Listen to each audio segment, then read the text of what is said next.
Just want to wish everybody a good afternoon and just to say welcome to this session on anger management. This afternoon, we will look at various aspects relating to anger management, and I think it's something that affects all of us one way or another, whether it's from the slightest bit of agitation, maybe all the way to the experience of some sort of rage.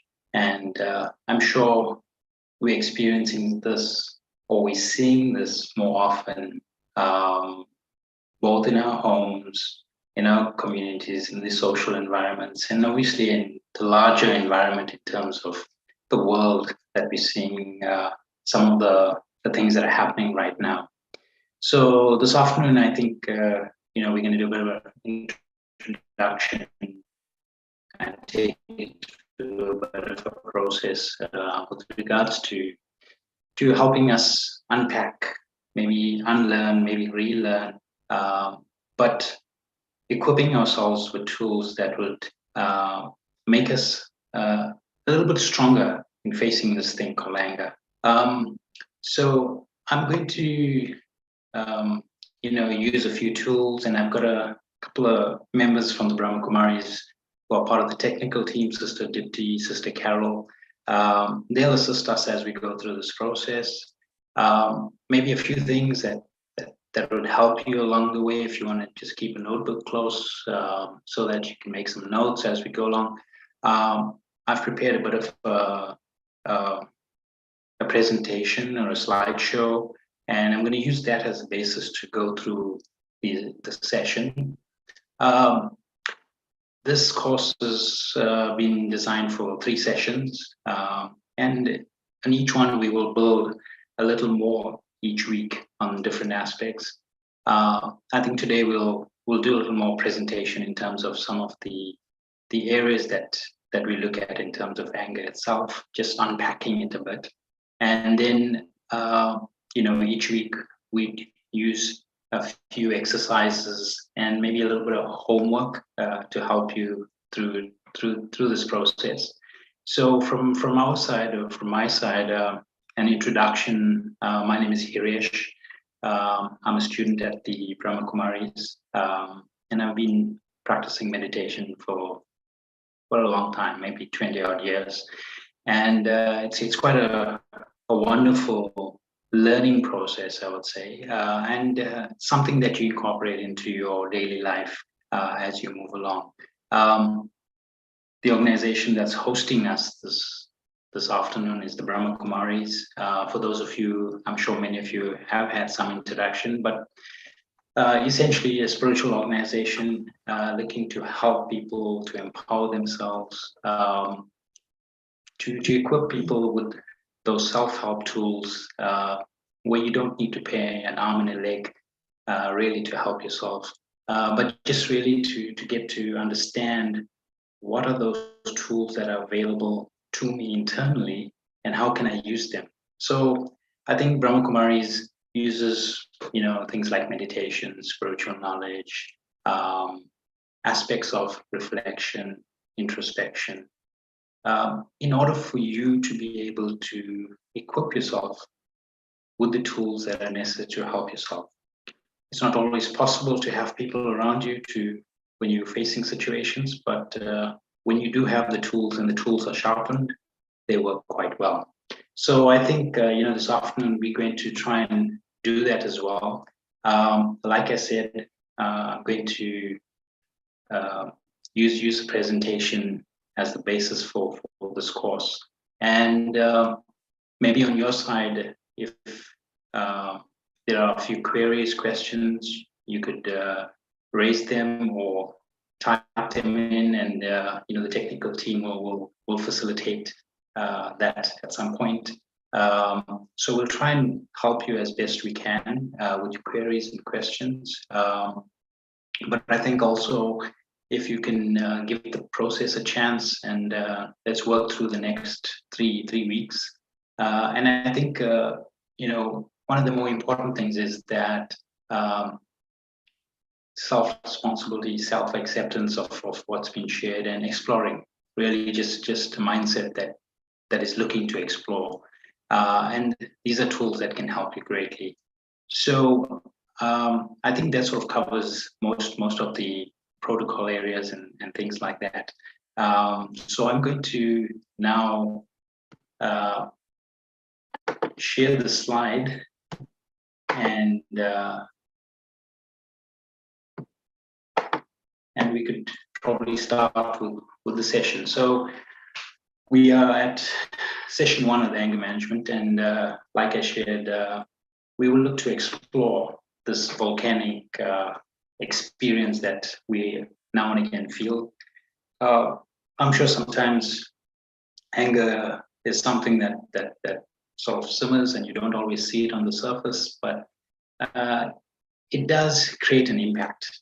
And so we'll try and explore that, look at it, look at its depth, its width, and try and go a little deeper as we go along through the sessions, so that you will leave and you feel a little more equipped in dealing with the anger. So I've done a welcome. I've introduced myself. I'm Hiresh again. But you have been facilitated on this host or hosted by the Brahma Kumaris. And just to say welcome to all of you. And it's not possible at this point to do introductions with everybody, but I'm sure as we go along, we'll create that opportunity for you. So just an outline of the course. Today, session 1, the erupting volcano, and I think we use this this image of a volcano when it comes to anger, because it can be something that either just sort of lingers inside, and when the opportunity finds itself or the situation presents itself, there's an eruption, and obviously can have serious consequences for those around, but just not for those around, but starting with the self. So this image of the volcano, and how can we help change that, transform that? I think that's one of the big things of this course. So in session 1, we look at the anger process, and then we look a little bit of behavior changes. What are the things that I can do on the surface that just helps to, soften the feels, the experiences, and gives you the opportunity to entertain a change and be part of that change for yourself. In session 2, we'll looking beneath the surface. So looking at thoughts and what sort of thoughts help to resolve anger, and then looking a little bit deeper into the subconscious, those areas that might be part of my, what I would call nature, or part of my being. So we go a little bit deeper there, and then in the third session, we just look at the self very, very deeply, in a sense, and look at those aspects that make up the self and how I can influence those particular areas within the self. So those are the 3 sessions, and like I shared, in these 3 sessions, we will have moments where we just slow down, we become observers. We are able to look at ourselves and then feel, understand, realize, accept, and find a way to move forward with those changes. So what are we looking to sort of come out with? Gaining an understanding of the anger process, understand the effects on the self and others and the world, and then equipping ourselves to choose more appropriate and positive responses in terms of any situation or any trigger that may come. So you will have a range of practical tools to help you, and obviously we all aspire to that more peaceful and positive life, and that's the aim. So how can I make my life a lot more peaceful, positive, and happier? So I'd like to start by just taking a few moments, and I invite you just to take a few moments, just to become more still. So you may be seeing this image of the ocean in front of you. And as you look at that ocean, just feel inside you your inner ocean.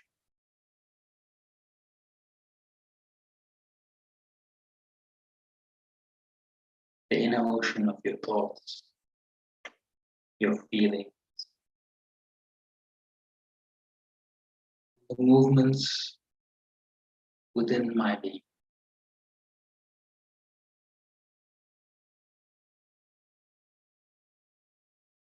And just like this image,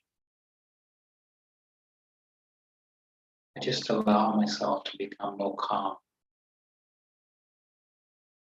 more relaxed, letting go, being free.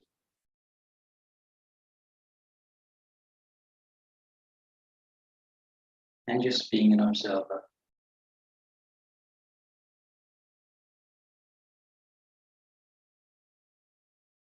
Just feel your inner calm.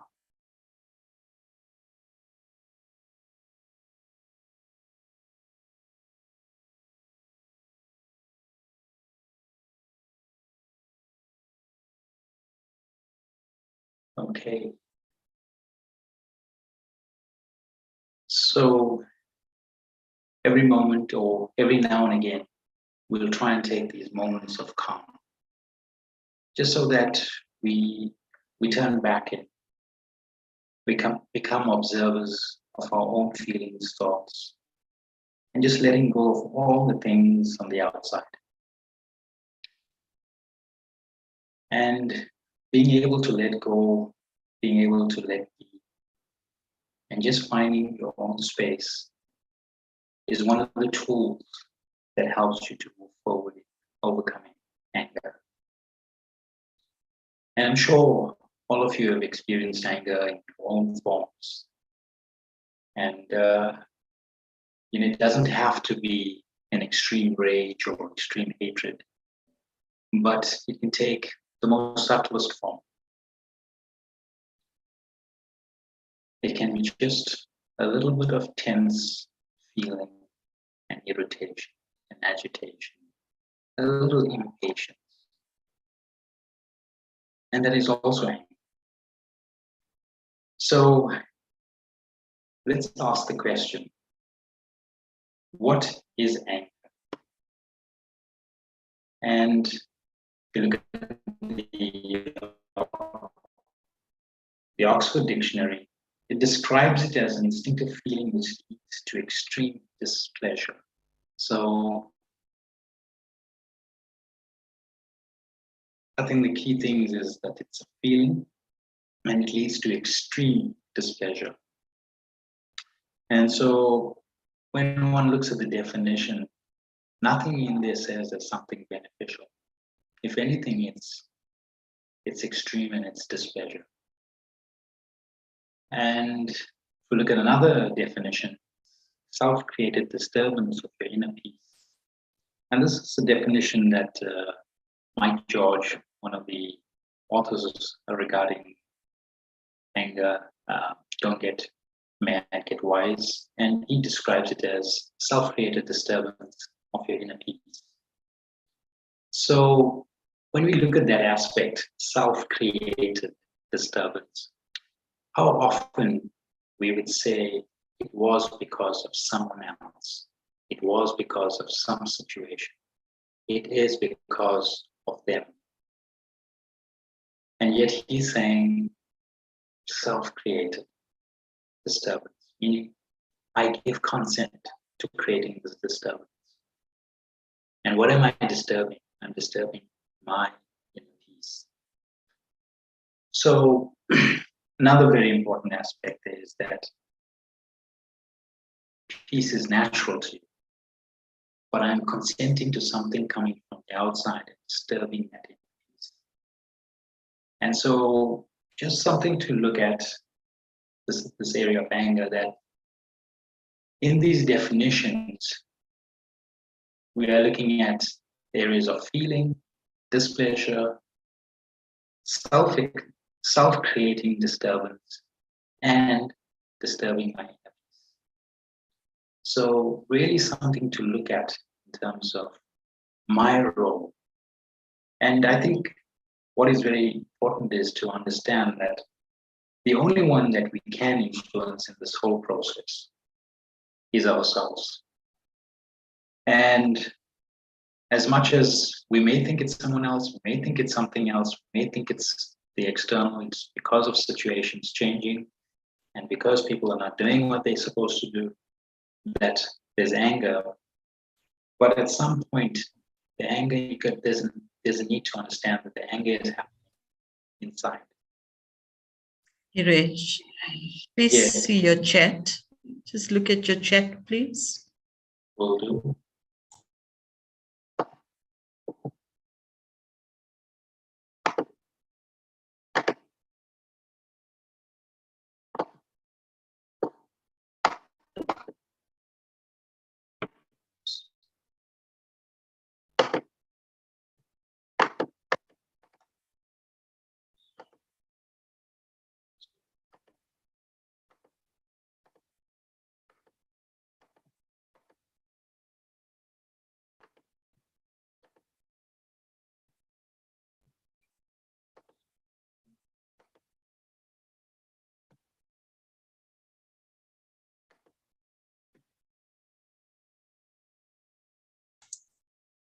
Sorry, just at the bottom, if you can put it to full screen. Thank you.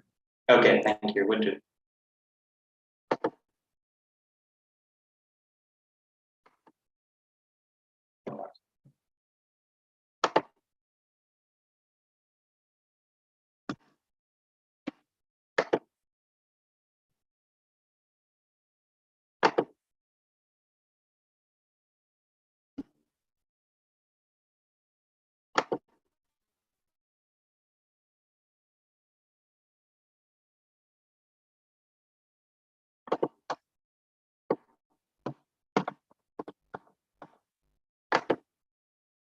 Okay, so when we look at this aspect of anger, what are the gifts that comes from anger? Are there really any gifts that comes from this extreme displeasure that comes? Well, in some way, in an odd way, sometimes it offers you a bit of protection. Maybe somebody sees a change in your face and then they're not willing to, attack you or actually stay away from you, maybe, if you look at it. So it may help in terms of just providing a little bit of protection. The more important one is that it provides an insight into the self. Your anger is telling you something about yourself. And often it's asking or prompting you to look a little bit more. It's an opportunity to learn, to grow, and to develop new ways of being.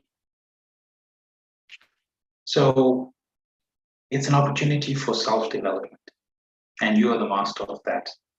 And you are the one that helps with your own empowerment. It's also a catalyst for change. Maybe where you are is in a space where you're stuck. And so actually it's providing the opportunity for you to look and to see how you can transform those things. It also highlights the need for, when it comes to people, looking at better communication in relationships, greater self-esteem and greater self-confidence, how I project myself, how do I look at myself, how do I feel about myself. So you can see that although we may go through these experiences that are quite extreme and may feel a great deal of displeasure, but it's actually asking some very important questions, or provides the key to unlocking some very important things within my own self. It becomes a catalyst for my own change. So what's the price of anger? And anger does have serious consequences for all of us. Firstly, or maybe one of the most important ones, is it takes away my peace. The mind becomes very peaceless, disturbed. And so it's important for us to try and see that anger is actually an agitation very much within our inner depth, within our mind. It may cause pain to the self or to others. Sometimes it leads to spoiling of relationships with others. We may have deep guilt about certain situation, certain circumstances. And even within our body and our mental health, it creates damage to our nervous system. Anger can lead to abuse, whether it's in relationships, even abusing your own self. These are things that anger, or is part of the price of anger. And one of the big ones is we waste a lot of our mental and physical energy when dealing with anger. It leads to experience of yo-yos and not feeling certain, meaning that you expend a lot of energy in actually dealing with anger. And one of the big ones is when we get angry, we cannot have accurate judgment. We can't discern, and we definitely can't take into account the needs of others. So you can see that it has serious consequences in terms of our ability to decide. It affects the collective consciousness. So how do I move forward? It affects everything about the way I approach things, my attitude, my awareness, my feelings. So it affects the collective consciousness of you. And we can see that these are the quite severe and serious aspects of anger, or consequences of the anger. So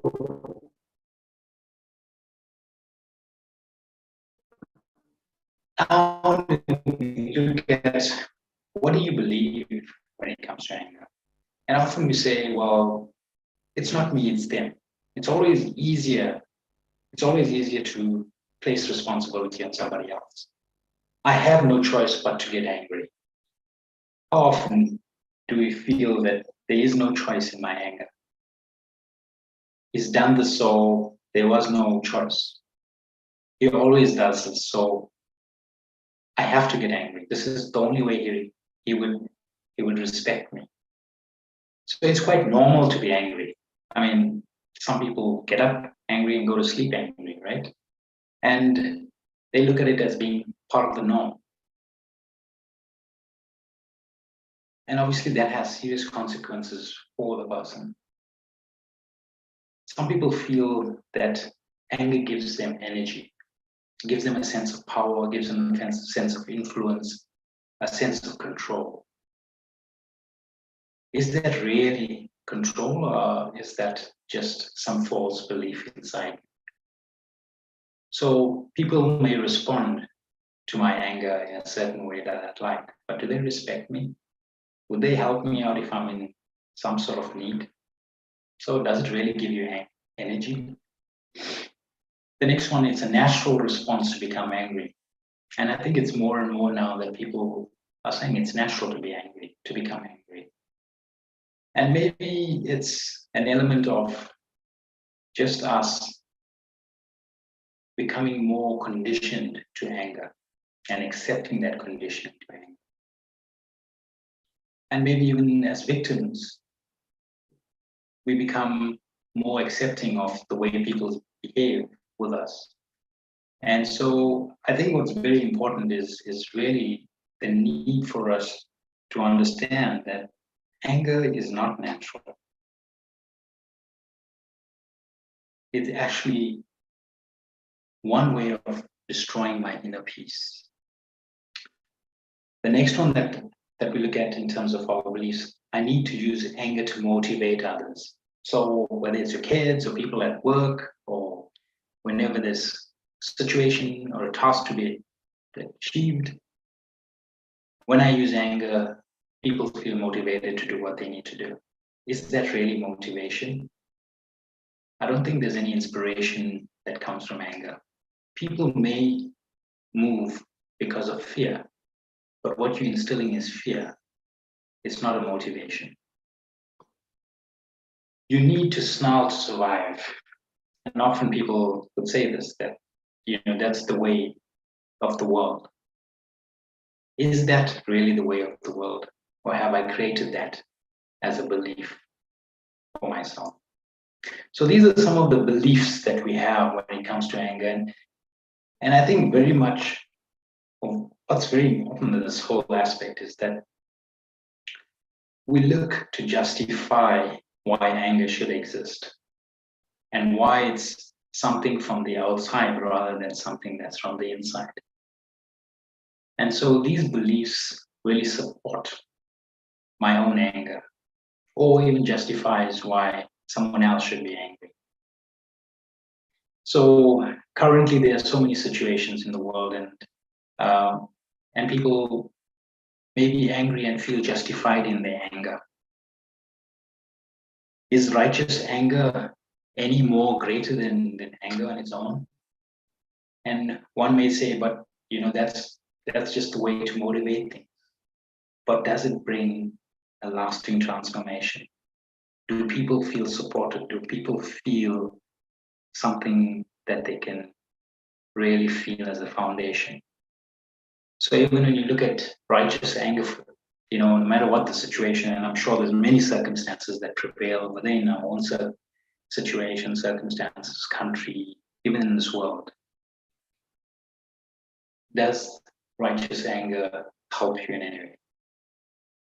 And it's probably something to think about, but just at the base level, just to know that anything tainted, no matter how good it is, becomes tainted. Whether you drop a milliliter of poison in milk or a liter of poison in milk, that milk is spoiled. It's poison. And we need to look at it in that way, that anger is actually that little poison that taints my inner peace. And so no matter what I do, it's not going to bring that peace, no matter how justifiable it does seem. So really important to just look at my beliefs when it comes to anger. Do I support any of these beliefs? Do I feel strongly about any one of them? And what's the reason behind that? So something for you to just look at. So we're going to look at the anger process next. What is the anger process? So if you've got a piece of paper with you right now, and doesn't necessarily have to be a piece of paper, maybe it can just be an exercise that you do while listening. Just think of an example of something that makes you angry or has made you angry in the recent past. Something, whether it's something someone said or something someone did or something you watched or something that you've been exposed to. What was the trigger for your anger?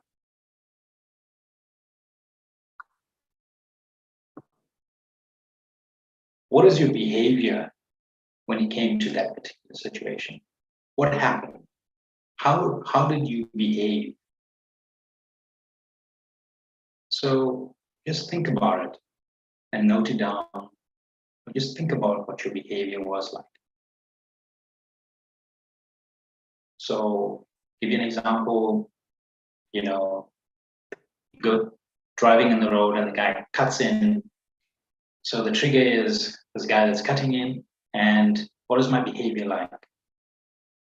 Did I just rant? put down my window and scream. So what is my behavior like? And then just think about what was the immediate physical effects on your body.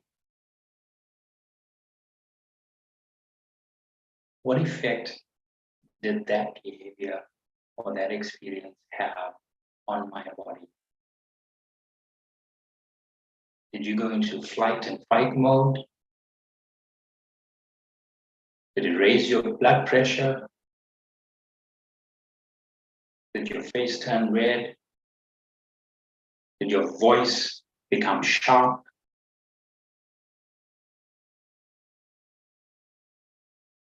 So what is the physical effects on your body? And what is the feeling like?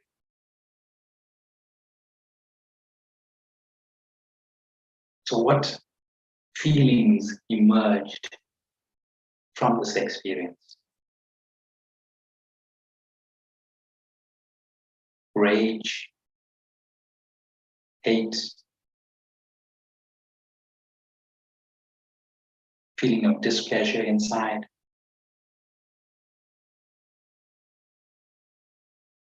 So what is the feeling?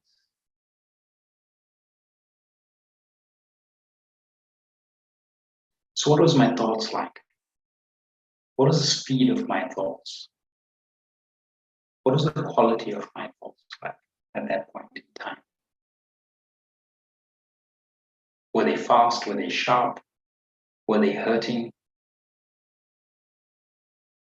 What were the thoughts that you went through?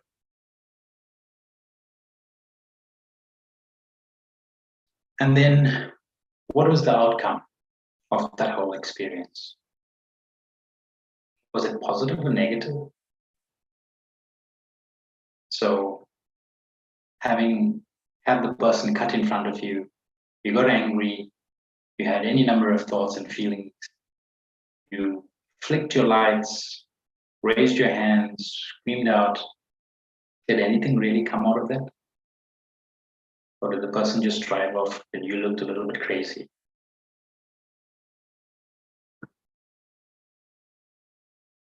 So, final question. If you were in that situation again, would you behave differently? And how? How would you behave differently? So, guy cuts in front of you again. How are you going to behave differently?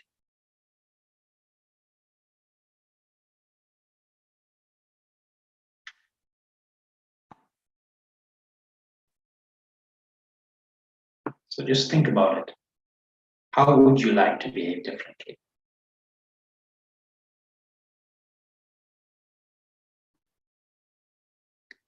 So this exercise is very important, and what it does highlight is that in the anger process, there's a trigger, there's a change of behavior, and when there's a change of behavior, it has effects on my body, my feelings, my thoughts. And there's an outcome. And usually the outcome is not positive. So if we look at it, the anger process is one that is spiraling down in terms body, mind, feelings, behavior, and even the ultimate outcome. Imagine that person that's looking at me screaming at this person who's driving off. They may just think this person is crazy. Because definitely it doesn't bring anything positive with me screaming at somebody and they're driving off. So what we're seeing is that the anger process is a cyclic depreciation on the physical, mental, and inner feelings of the self. Nothing that says, I will be better with that experience. I am going to be far better with that experience. Everything associated in that experience is on a spiral down trend. And so I want to be able to give myself that opportunity to behave differently, no matter what the trigger may be.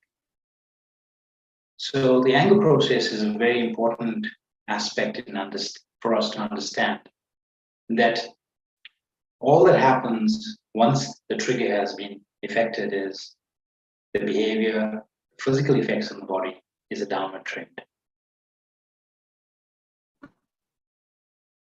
So, what are the effects of anger on our health? Firstly, anger triggers a fight or flight reaction and can lead to many conditions. High blood pressure, heart diseases, migraines and headaches, depression and insomnia. So often you'd find that when you're in the flight and fight mode, high blood pressure, you find your face just like going red. Your palms become sweaty. You may end up with a headache. And then subsequent to all of that experience, there's a depressive feel. I reach a low.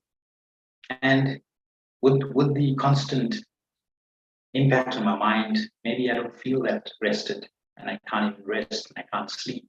So you can see just in terms of my health, my physical health, there's a negative effect.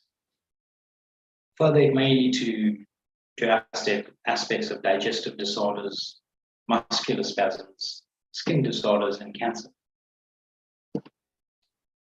Behavioral signs of anger, so may have temper outbursts, crying, withdrawing, poor concentration, indecision and unreasonable complaint. Sometimes you may increase your alcohol, or smoking, may even take to drugs, finding difficulty in sleeping. So you can see that constant experience of anger creates behavioral changes that are negative as well.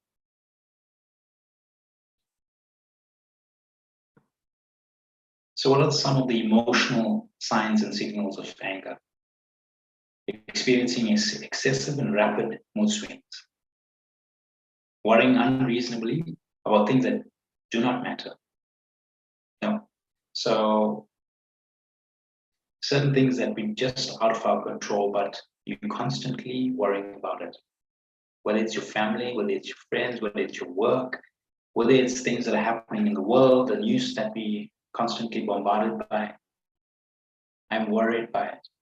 But actually I have no influence from where I'm seated. So why allow this to constantly play in my mind? Maybe overly concerned about physical health, withdrawal and daydreams. So my concentration isn't there. I want to stay away from people. Inability to feel sympathy for others. Maybe I just don't want to have or show any sympathy to others because I'm feeling hurt. And no matter what the situation is, I just lose my sense of sincerity and ability to show some affection to others. You have increased irritability, like things are not happening quickly enough for you. Nothing seems to be right. And you just have a feeling of being a complainer or criticizing others. So everything just seems to be painted more gray. So these are some of the signs of the emotional signals that I experience when there's anger. Some feelings associated with anger. There's anxiety, fear, shame, worry, guilt, a feeling of inadequacy or hopelessness. So these are just telling me, that there isn't a positive flow inside the self. The feelings are not coming with any strength, anything worthwhile. Just a feeling of uselessness, lonely, alienated. So these are some feelings that we experience once we've experienced anger. And it's very important to understand that I don't have to experience anger in its rage form or in its hatred form. But even if I experience it in its subtle form, whether it's irritation, impatience, a little bit of frustration, any one of these will create some feeling that makes me feel a bit lower.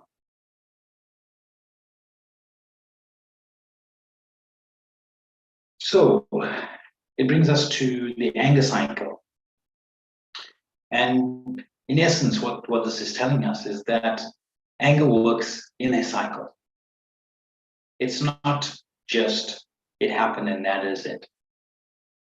There's a constant feed within that allows this anger to perpetuate throughout the different areas of my life, whether it's the self, because I feel frustrated, I have not achieved, I've not done, I've not experienced what I needed to experience, whether it's family and friends, the expectation that lies in there, whether it's the world and what it's not done and how it hasn't fulfilled.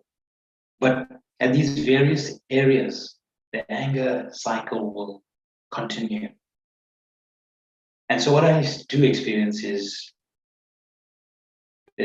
angry words and actions that leads to memories and impressions of anger within the self. So when I get angry, so let's just take an example. You had a disagreement when you went to Checkers or to one of the shopping supermarkets. And so you had a query and it wasn't dealt with. And suddenly the words were one of anger in dealing with the situation or the circumstance. And that then gets recorded within the self as a memory or an impression of anger. Because maybe you saw someone deal with the person out of anger and how they got some sort of response. So you use that similar situation, sort of actions and behavior. So you draw on your impressions of anger. And that then leads to, and feeds into angry thoughts. That you feel like a victim, that people will take advantage of you, that you're not going to allow this to happen, that you are responsible and you can change that. So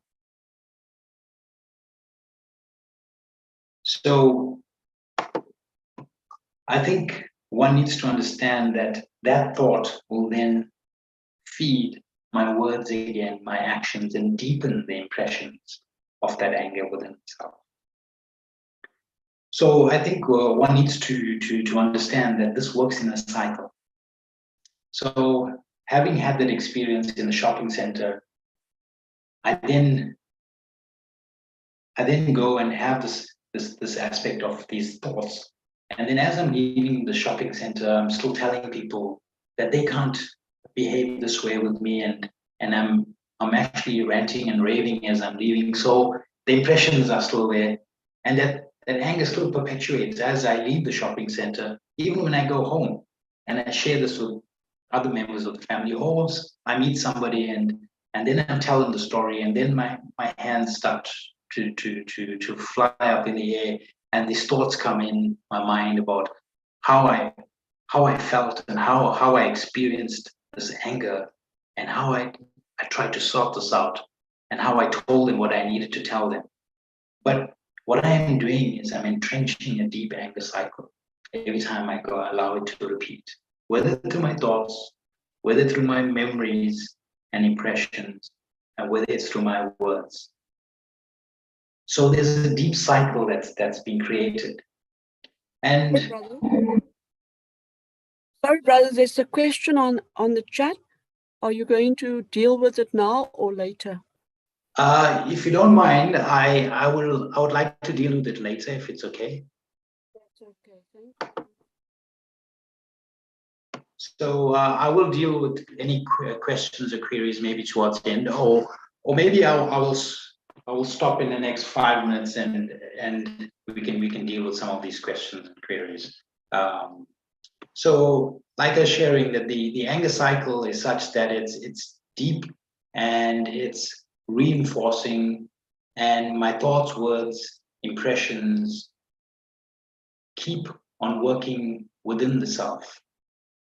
And so what is happening is this anger is deepening. So whenever the next time somebody comes in front of me and you think that they're not acting out of authenticity, this kicks in again. How did I deal with this person? And so once again, you go through that full cycle, your words, your actions, drawing on your impressions of anger, whether it's the face, whether it's the hands, whether it's the words, and then the thoughts that feed in. So just to see that this anger cycle is something that's continuous. The one thing about a cycle is that it seems to have no beginning and no end. So what do we do when it comes to helping us? And I think what is important is this is where we're going to look at different tools to help ourselves in this process, and things that will help us to overcome whatever we are experiencing in terms of anger. So what are the tools that we use? So on a physical level, we need to use some relaxation tools so that we can take control of the body and help to take control of the mind.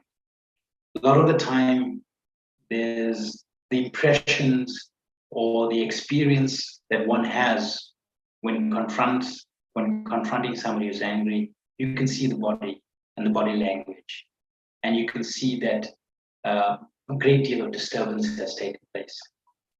And so it takes place physically, but behind the mask, behind the physical body, it also impacts in terms of the mind. So looking at relaxation tools to take control of the body and then take control of the mind. When you become angry, your body floods with adrenaline. And adrenaline is probably the stuff that the body, gives off when there's flight or fight mode. So if you don't support it, it'll dissipate in 90 seconds. So you just have to be still for 90 seconds. So this is one tool in us helping ourselves, is that once I've identified that I'm about to get angry, can I take that little step back from the situation and just allow myself to be relaxed? Or even if I think about a situation when I became angry, remember, even if I'm thinking about the situation, the adrenaline is starting to rush through the body again. So whether it's in the situation or thinking about the situation, or even if somebody else brings up the situation, give yourself the relaxation or the experience so that your body does not allow the adrenaline to rush through. Just some guiding principles. I need to become an observer. So I need to observe. And who do I have to observe? I have to observe the self. So stepping back allows me to become one who can change. Becoming reflective. Just look at the situation. Allow yourself to look at it from a detached point of view. Step back and look at it. Reflect. Be a third party to the situation. Allow yourself to learn while observing and reflecting. What is it that I am doing? How can I change? What would be a better and a more positive way to bring a change? What could I use that is positive, that is not dangerous to myself or to the others? So learn from that situation. And then practicing. Every day I need to start introducing certain practices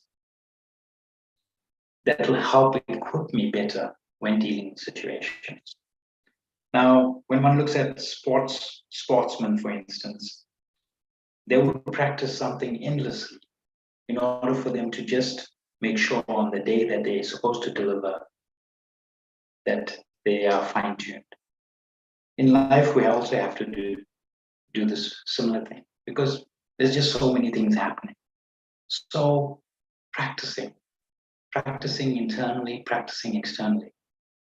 Internally, giving yourself good feelings, good wishes, allowing that to perpetuate inside.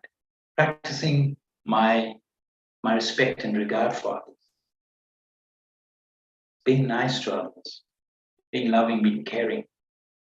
These are things that I have to practice within my behavior. And the fifth thing is that changing. If you are experiencing anger, and even if it's righteous, you are not right. And being right is not always right. So how can I change? If I'm experiencing anger, telling me there's something more I need to learn and something more I need to do in order to bring benefit.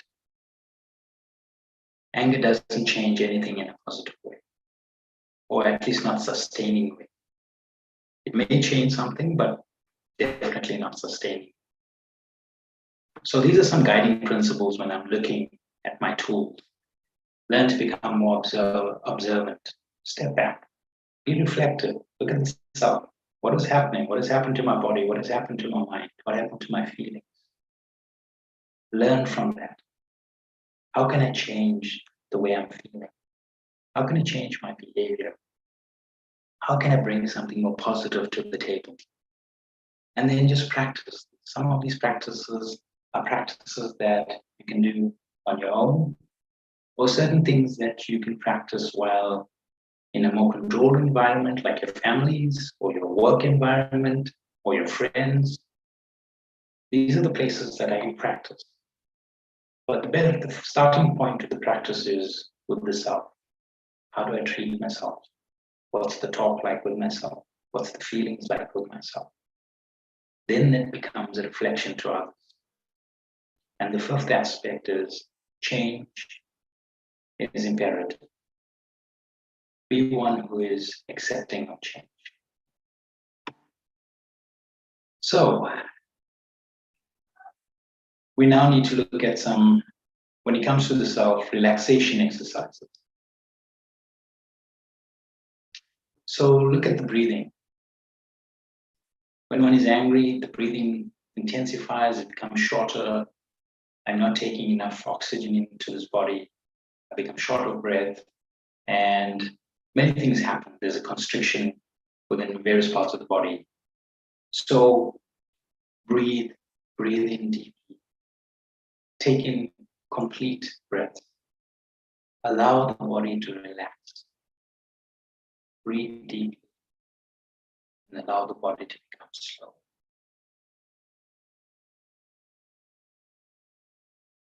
Feel relaxed.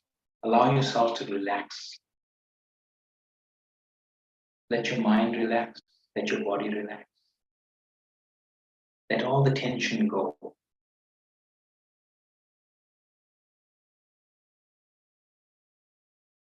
And then use visualization.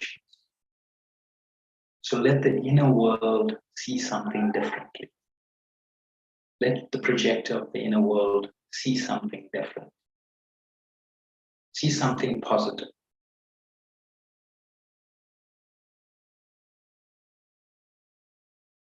So what we're going to do now is that we're going to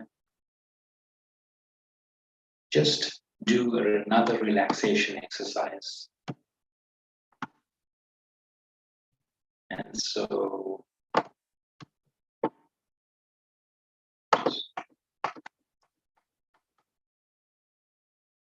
once again, I'm just going to project this image of the ocean. And so I'm inviting you just to sit comfortably, and we're going to focus on 3 areas: breathing, relaxing, and visualization. So as you're seated, just become very aware of your breathing. Breathe in and take in all the goodness of your environment. And then gently exhale. Breathe in.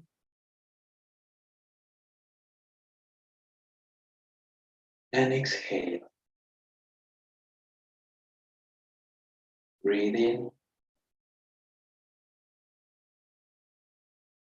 And exhale. And just feel how your body is becoming more and more relaxed. All the way from the tips of your head. Just feel all the tension go from the face, from the neck, shoulders, hands, chest, abdomen, limbs.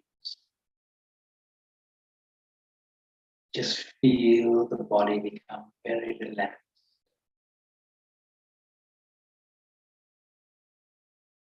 Totally calm. And the body is relaxed. And as the body becomes relaxed, just feel your inner world just being so calm.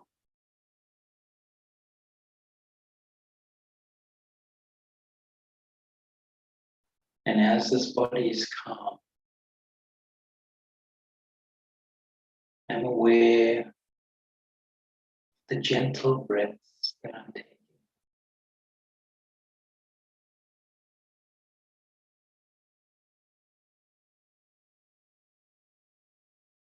And as I look at this calm ocean,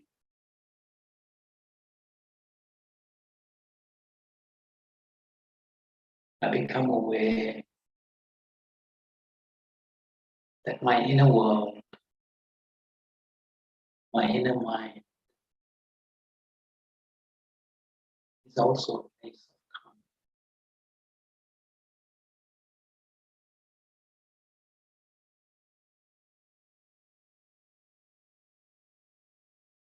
And I just picture myself in this calm state, just floating on this ocean.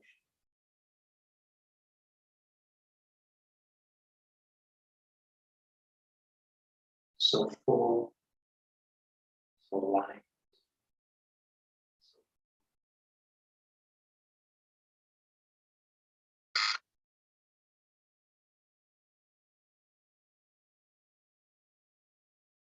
And then I allow myself to picture myself in my current environment, wherever it is. But I'm so full, I'm so calm, and I'm so relaxed within that space. My face is light, my body is light, and I'm just relaxed.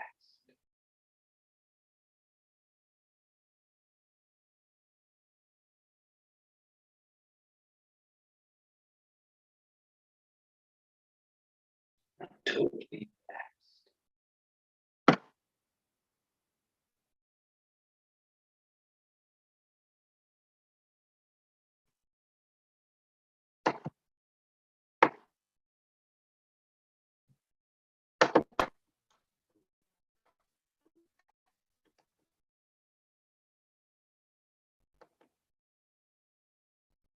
So this relaxation experience or technique is to allow the body to become calm and the mind to become full and calm.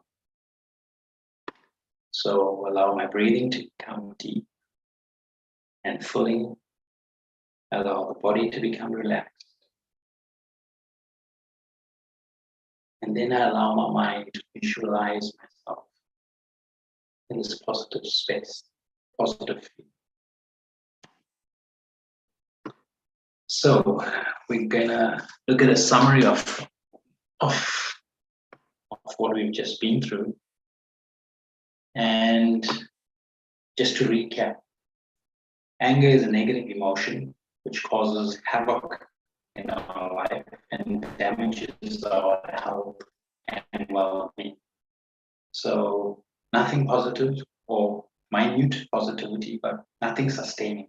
It's a damaging emotion. It can manifest both aggressive and passive. So somebody could be, very quiet and withdrawn, but deep inside, the volcano is erupting. Some people are very expressive, and therefore you see the aggressive behavior, but others are passive, and equally, there's the experience of anger within. So understanding the anger process is very important. Being able to see the triggers, being able to see the effect of those triggers, be able to see the behavior and the impact of that behavior is very important. And then the ability to change using the guiding principles, observing, understanding, learning, and changing. These are important things for us. So I think there were some questions, and I'm just gonna maybe ask if you do have questions, and if there is a question, probably look at it now before I give you some homework before we close up. So give me a second while I just.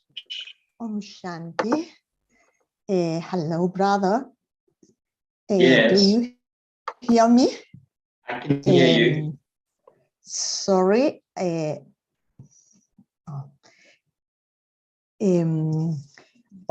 Congratulations for the wonderful class. It's just the class I needed. And I must leave the session now. Then could you please give the homework before going to the questions, because another way I won't have the homework. Okay, I am we'll do from that. Chile. So far, Okay. this is the only way, the only mean of having contact with you and the class. Right. Thank you very That's fine. much. I'll do that. So if the others don't mind, and not to aggravate any anger in anybody, but just a request that has come that we look at the homework first, and then I would facilitate any other questions. So the homework, let me just go through some aspects that in the next week that you can do, and this is exercises just for the self. All right. So and I think we spoke about change, and we spoke about becoming more proactive in the process, and in understanding the anger process. One of the important things is not to let it lie, but for you to do something. For you to influence the cycle, you have to influence the areas within the cycle of the anger.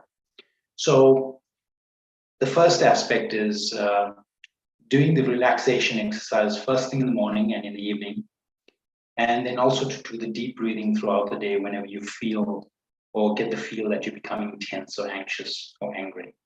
So whether it's a situation that that happens when you go to work, it gets it might be an environment that's not a very inviting one.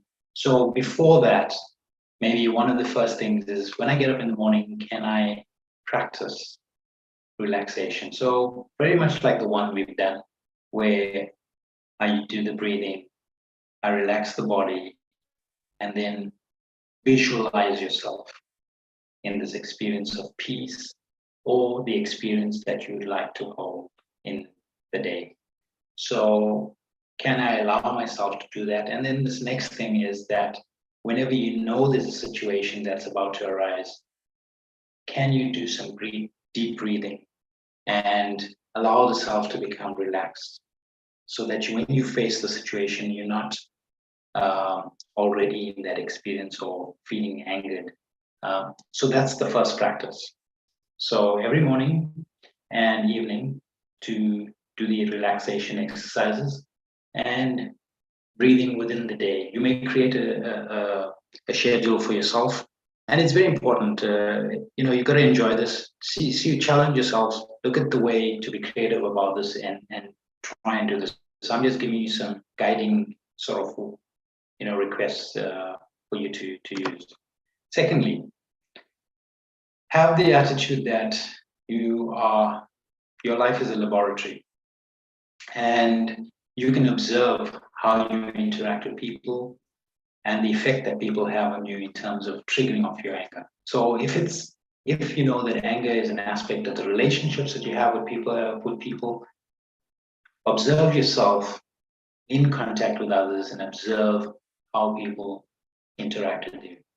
So learn from yourself what is it that is causing this experience or triggering off the anger cycle within you.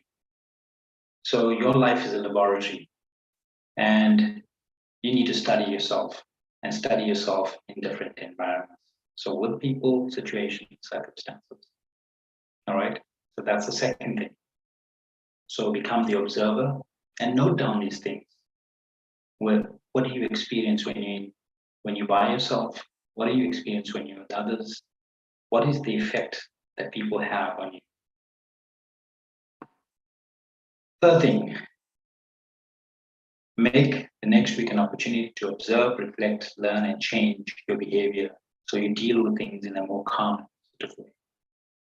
So using the guiding principles, observe, reflect, learn, and change, and creating the change in behavior. So in a more positive and in a more calm way. I think you need to look at that and look at every opportunity that you get, and those things that you cringe to face or go, that's the best opportunity, because you have to learn to overcome. So observe, reflect, learn, and change your behavior.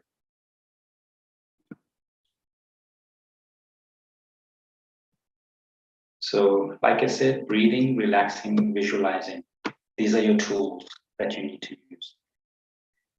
Okay, so I think that's the homework till next week. Thank you very much. Great. Thank you. Om Have a Shanti. great week. Great, thank you. Take care. Okay, so maybe I could go to the chat and take up any. Okay, so there's a question. How do you help two brothers who are very close and angry with each other? This is because there's family disagreements, and so the brothers are taking sides in terms of the family. Yeah, I think what's important is that firstly for the self, we'd love to help others, right? But what's the impact on yourself? Firstly, to ask the self the question, and really just to see if that is, whatever the situation, those people are, is it impacting on you? And for you to do something constructive in terms of your behavior. When it comes to others, I think you can create the opportunity to facilitate for them to just become more observant in their relationship and appreciation for each other. It's not always easy. You cannot help others to overcome their anger. It's each one has got to do it for themselves. It's very much a self-responsibility aspect.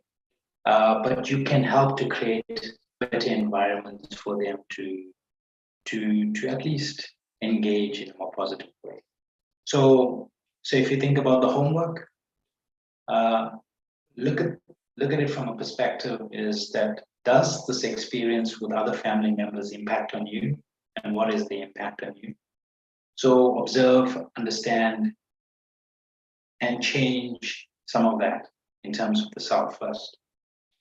Then how do I cope others with dealing with that is that provide the platform for them to become a little bit more reflective of their relationships with each other.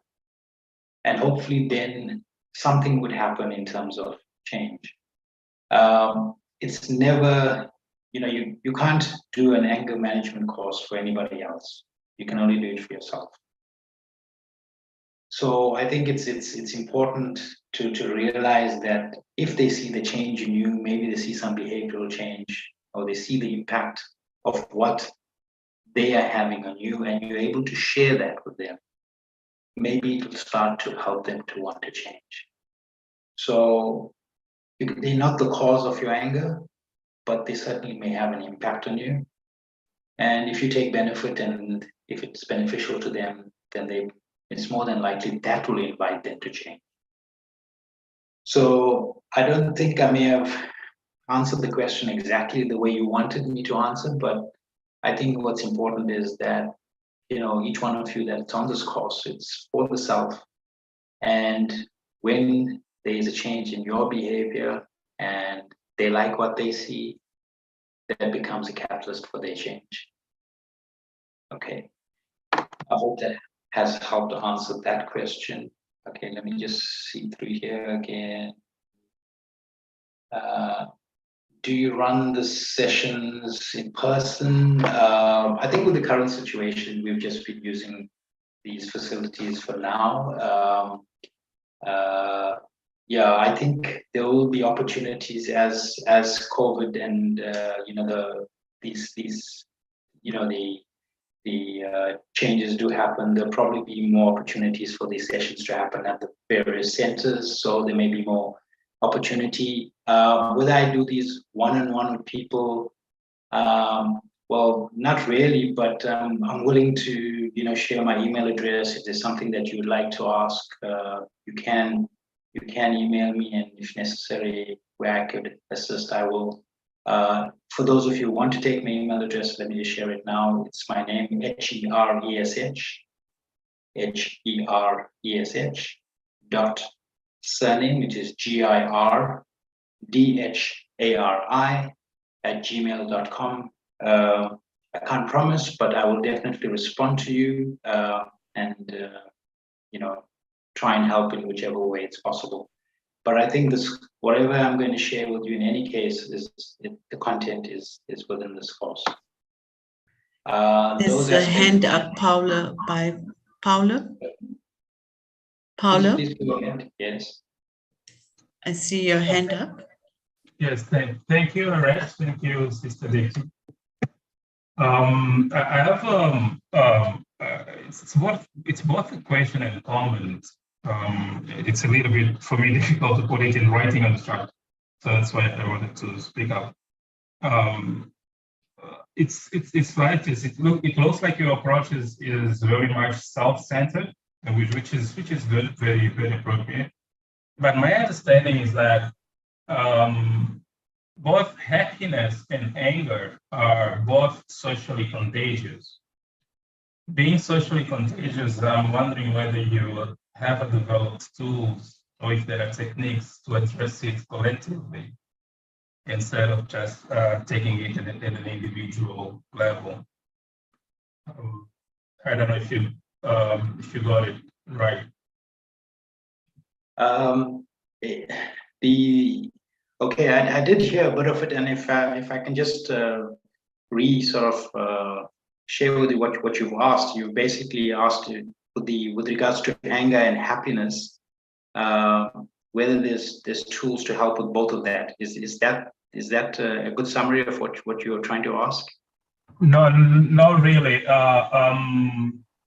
The tools, if there are tools to deal with anger collectively, because if I put those two emotions in the basket of what I often call social contagious emotions, like we have, say, obesity.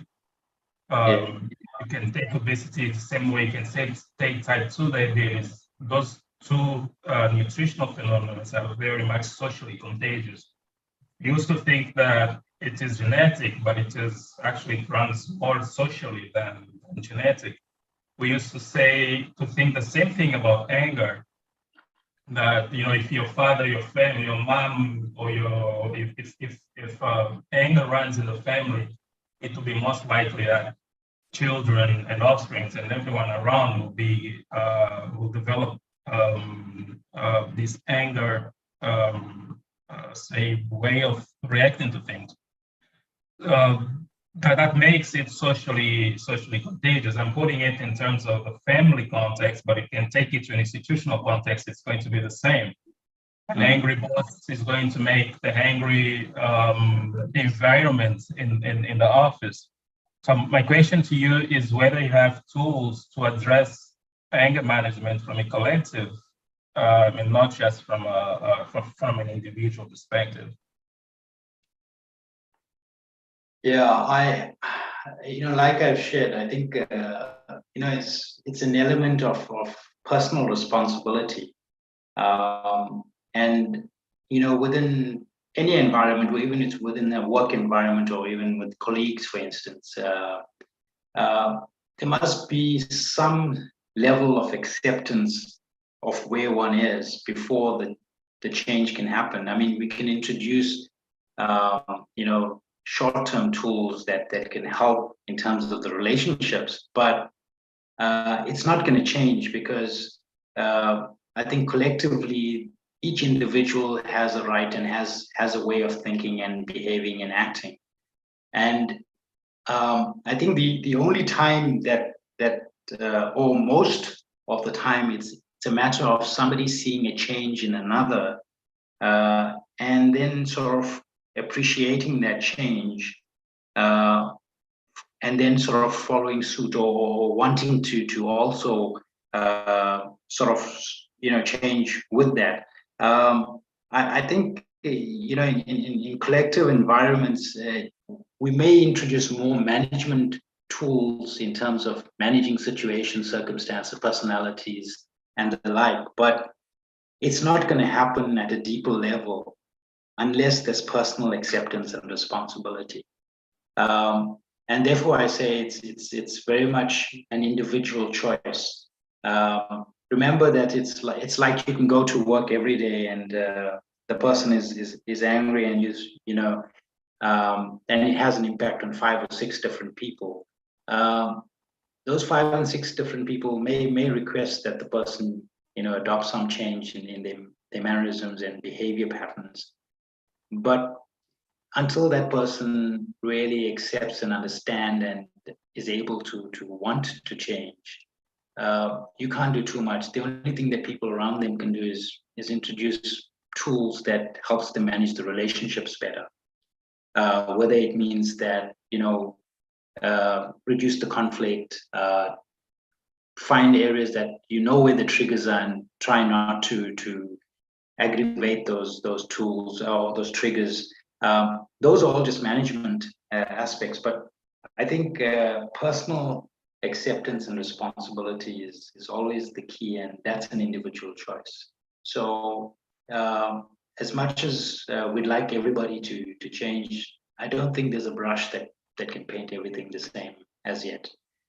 What I do know is that the change that you bring to yourself, that might be the start of the brush changing others. So that's been my experience, and that's the way I've understood it, and from the areas that I've experienced. And even, for instance, in a work environment, I've had personal experiences where the senior or the boss is throwing his tantrums every day, but I had to change so that I minimize the impact of whatever happens, and I would draw the attention to the behavior, but it's up to the person to change, but I'd have to go to that place daily. And so I found things within myself that allowed me to look beyond, and it's the similar tools that I'm sharing today that allowed me not to feel the full impact of those experiences. So, that's been my experience, and I hope I've answered your question, but I wish I could share a brush that just covers everybody and helps in that way, but I'd say it's not that at the moment. Thank you. Thanks a lot. Yeah, exactly. Thanks. Okay. All right. I think some people have asked about the homework. I will put that back up shortly.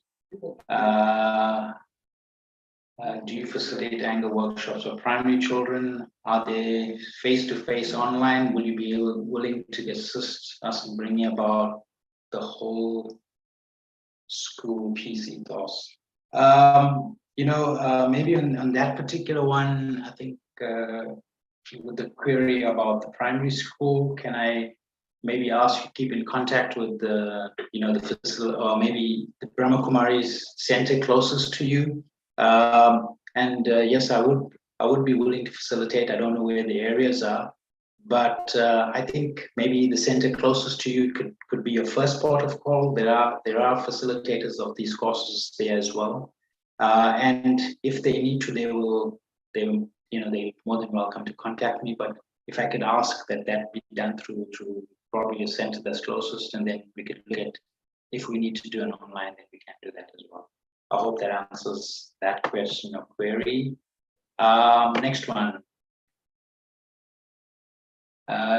Number 2, to treat your life as a laboratory in which you are able to observe how you interact with other people and the effect that people have in terms of triggering you.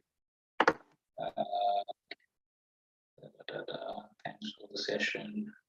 Okay, the next question: how do I deal with an unreasonable person? Had an agreement on shared responsibility with regards to our kids. My sister suggested I block him completely, as I always. All right, so I think when it comes to people that are not cooperative, and we may find a lot of that, it's something that happens. The tools are meant to help me grow bigger than situations and peoples and personality. And so while there are management tools in dealing with relationships, I think the aspect of feeling anger, or feeling victimized, or those sort of feelings, it's personal. And I would say that these tools that we're sharing right now are the ones that's going to help deepen and strengthen the sea of peace within yourself. And before you know it, that relationship will get covered by that feeling and experience, and maybe even to the extent that the person can try to be a trigger, but actually become a bad trigger in your life.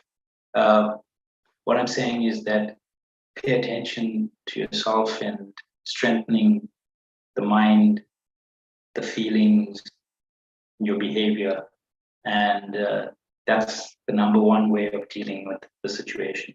It's not necessarily going to be overnight, but once you start the process and you start to deepen the experience and you change the anger cycle into a peace cycle, then you'll deal with anybody and everybody. So I hope that helps answer your question. But I think don't stop in terms of the things that you're agreed with in terms of the relationship. And the most important thing is, what do you believe? Change the belief, alter some of that, and then I think that you're well on the road. Okay, I think I've been through most of the aspects of the chats. I'm not sure if there's anybody else that has any query that I've not answered, but I'm just going to put up the to the homework. So I'll go through the first one, practice relaxation exercises first thing in the morning and evening, and do some deep breathing throughout the day when you're feeling tense or anxious.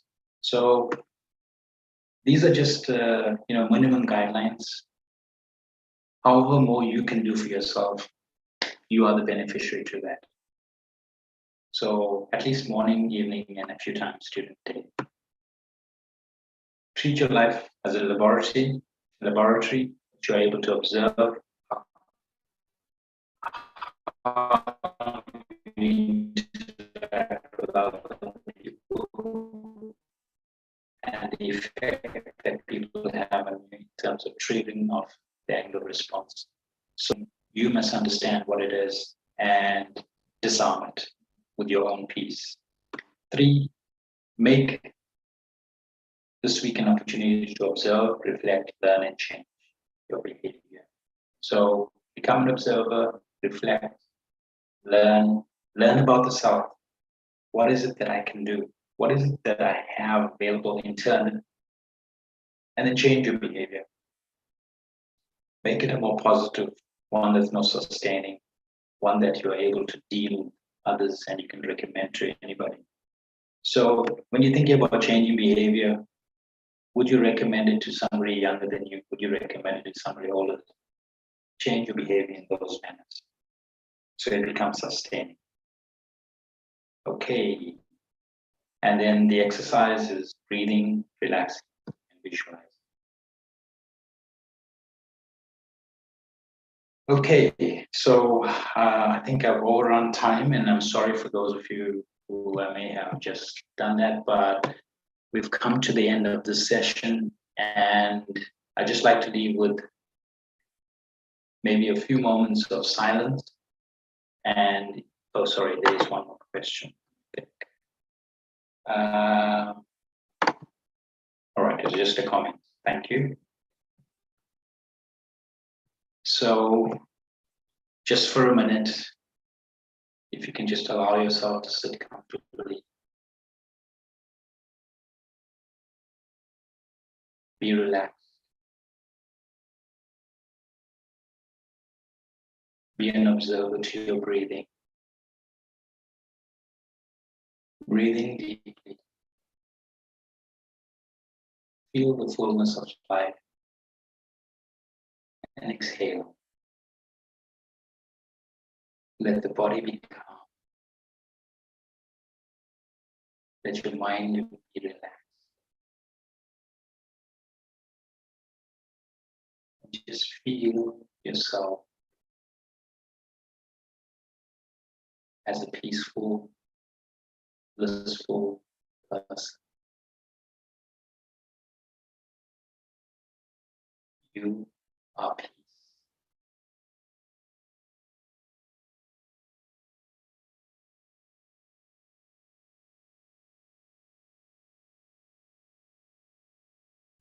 Om Shanti.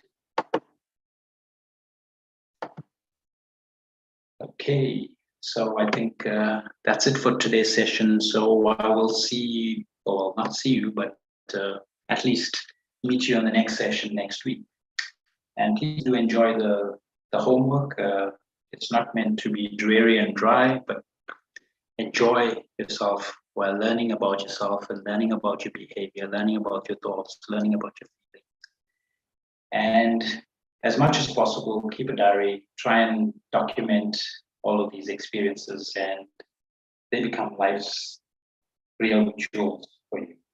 So thank you. And I'm now going to hand over to my technical team who will wrap up and close up. But thank you, and I shall see you next week. Thank you, Hiresh. That was really beautiful and informative and experiential. Thank you very much. Thank you, Sister. Good day. Thank you, brother. It was lovely. Thank you, Sister Carol.